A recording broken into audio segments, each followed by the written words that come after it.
என் அன்பு சொந்தங்களே, நான் உங்கள் மீரான் பாய். இது டெரஸ் குக்கிங் சேனல். இன்றைக்கி நம்ம பார்க்க போகிறது ப்ளூமிங் ஆனியன். ரொம்ப ட்ரெண்டிங்காக இருக்குது. அதை வீட்டில் நம்ம எப்படி எல்லோரும் செஞ்சு சாப்பிட்றதுன்றது ஹோம்மேடாக செஞ்சு பார்ப்போம். அதுக்கு என்னென்ன தேவையான பொருள்கள்ங்கிறத பார்க்கலாம். இதுக்கு வெங்காயம் ரொம்ப முக்கியமான ஒரு பொருள்.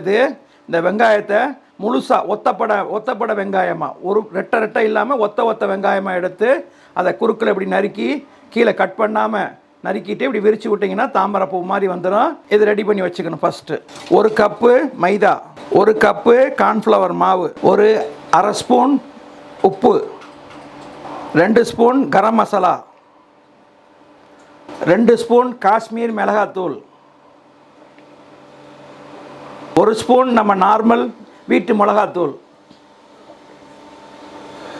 இதை இப்போ மிக்ஸ் பண்ணிக்கிடுவோம். ஒரு பாத்திரத்தில் ஒரு அரை கப்பு கார்ன்ஃப்ளவர் மாவு, ஒரு அரை ஸ்பூனு உப்பு, அதுக்கு லேசாக தேவையான அந்த ஆனியனை கோட்டிங் பண்ணி எடுக்கிறதுக்காக கொஞ்சம் தண்ணி. இப்போ ஒரு கடாய் எடுத்துக்குவோம். முழுசாக இந்த ஆனியன் முங்கி வர்ற அளவுக்கு எண்ணெய் ஊற்றுவோம்.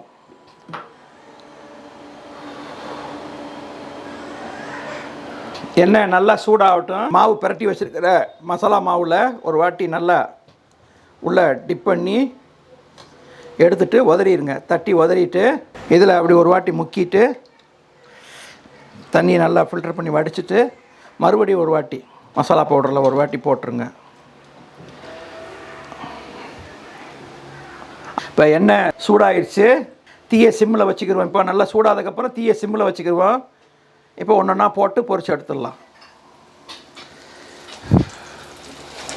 எதுவும் திருப்ப வேணாம், போட்டு அப்படியே விட்டுருவோம். அதுவே அப்படி கிறிஸ்பியாக மாறிடும். இப்போ நல்லா ஃப்ரை ஆகிடுச்சு. இப்போ எடுத்துடலாம்.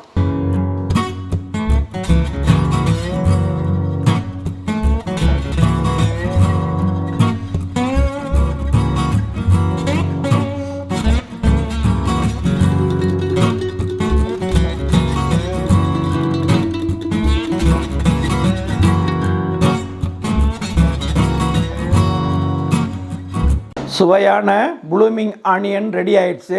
இது செய்கிறது சுலபந்தான். வீடியோ பார்த்து செய்யுங்க. குழந்தைங்களுக்கு ரொம்ப சுவையாக பிடிக்கும். எல்லாருக்கும் செஞ்சு கொடுங்க. லைக் பண்ணுங்கள், ஷேர் பண்ணுங்கள், கமெண்ட் பண்ணுங்கள், சப்ஸ்கிரைப் பண்ணுங்கள்.